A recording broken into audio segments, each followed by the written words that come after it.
Dan juga saya di sini tidak membahas tentang apa namanya yang di dalam visi misi Buma, karena menurut saya itu sudah berjalan dari sebelum-sebelumnya. Seperti apa itu yang misalnya kalau visi itu adalah sebuah imajinasi yang sebelumnya sudah direncanakan dan kemudian tujuannya adalah menjadi kontraktor yang terkemuka, dan terbukti kita menjadi salah satu terbesar di santero Indonesia. Tepuk tangan buat Buma. Yang kemudian itu yang kita menjalankan yang namanya di misi. Misi itu ada karena suatu yang sudah direncanakan daripada visi itu. Jadi sudah berjalan sesuai dengan yang ada. Kita lihat sekarang ini begitu sangat luar biasa sekali. Karena apa? Karena kita ingin menjadi yang terpercaya. Buktinya kita berada di Insani Bara Perkasa, salah satu pemegang IUP terbanyak dan terbesar di kota Samarinda dan sekitarnya. Boleh cek di Modi ataupun di map Minerva itu ada. Mungkin sekitar 5 atau 6 untuk IUP-nya Insani di sini. Jadi kita sudah dipercaya di sini. Kemudian yang berikutnya dia di situ ada juga yang poin-poin yang tentang sumber daya manusia, kemudian pengelolaan limbah, itu semua udah berjalan rapi karena sudah ada adik-adik kita yang BO ataupun kami sebagai karyawan yang dekat rank perusahaan ini, kita direkrut di sini karena itu udah berjalan rapi. Jadi bagaimana kita mempertahankan yang sudah ada untuk tidak bisa kendor lagi, kalau bisa ditingkatkan seperti saya bilang di awal tadi. Dengan cara apa? Dengan caranya cuman yang simpel yang saya mau bagikan di sini adalah care, kepedulian. Bagaimana caranya kita peduli satu sama lain? Karena di sini bukan kita bekerja per individu, tapi bekerja tim. Orang banyak. Jadi harus peduli satu sama lain. Saya bukan mau bilang nanti tolong gini nanti bilang kamu itu siapa. Tidak bisa begitu. Kita harus bekerja tim dan kita harus saling peduli. Karena apa? Karena nobody perfect. Tidak ada yang sempurna. Jadi kita harus bisa saling mengingatkan. Tak pandang dia itu jabatannya level 1, level 2 sampai level tertinggi di lokasi ini, ataupun kontraktor, owner, vendor, tamu, kalau dia ada di lokasi ini berarti itu dia tanggung jawab kita bersama. Tidak boleh pilih-pilih. Itu dia poin intinya di situ. Tegur dia dengan bahasa yang lembut, sopan, supaya niat baik kita mendapatkan feedback yang baik, bukan menimbulkan satu hal yang tidak kita inginkan. Pak, mohon maaf, itu di bawahnya ada retakan, kalau bisa geser deh, karena nanti kalau dia longsor Bapak ketimbun. Mungkin seperti itu. Itu tanda kepedulian kita. Jangan juga tersinggung kalau ditegur, karena itu adalah bentuk kepedulian orang lain kepada kita. Jadi di dalam kepedulian ini lebih baik kita tegur dia sekarang daripada datang ke makam dia besok. Begitu. Tegur dia. Kemudian yang berikutnya itu adalah satu lagi yang ingin saya bahas adalah komitmen. Komitmen terhadap apa? Komitmen terhadap yang sudah kita janjikan bersama-sama, rame-rame kumpul, dan saya berjanji akan menjaga kesehatan kerja pribadi serta rekan kerja setiap waktu. Bilang setiap waktu berarti nggak tunggu besok, nggak tunggu lusa. Sekarang pun kalau lihat dia melakukan tindakan tidak aman, ya berarti seperti kembali ke poin yang sebelumnya. Kepedulianmu mana? Itu saudaramu. Kita di sini berinteraksi dengan waktu yang panjang.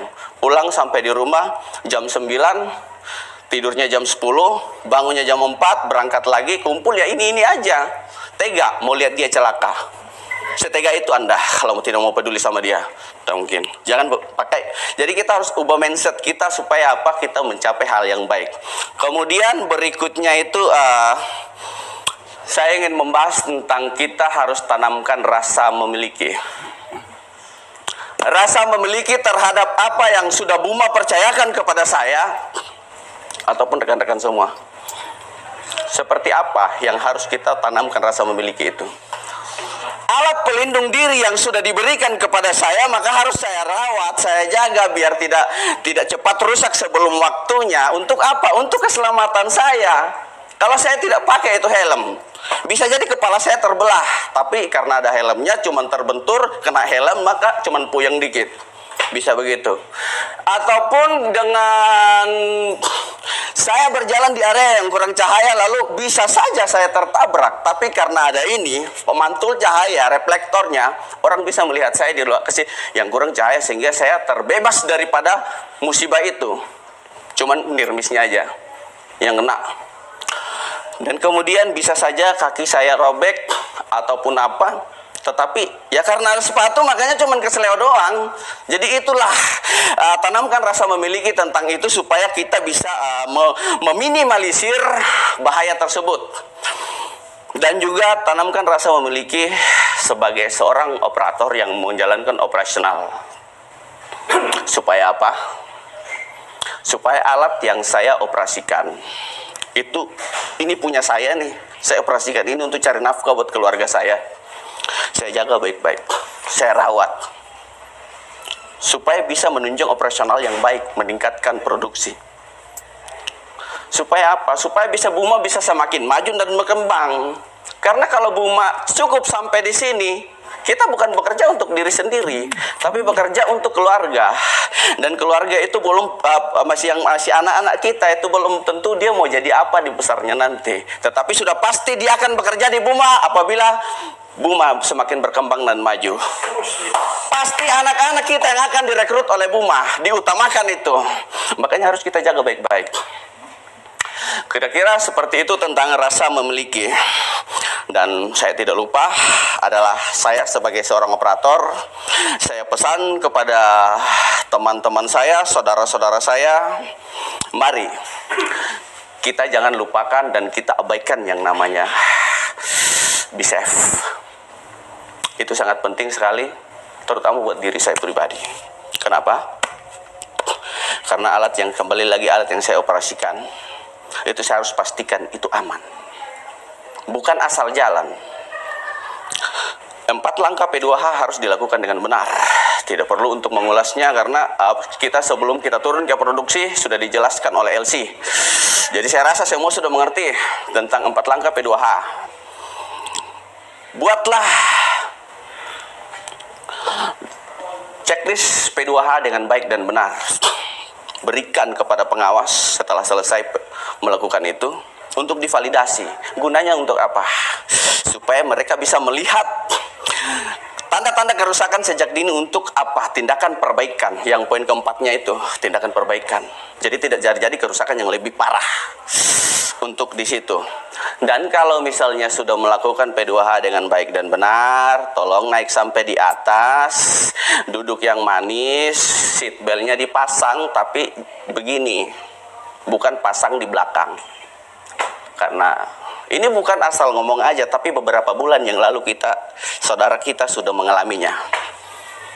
Seat belt pasang di belakang, kecelakaan ringan tapi dia parah karena seat beltnya nggak dipakai. Jadi kiranya itu menjadi satu tujuan untuk kita,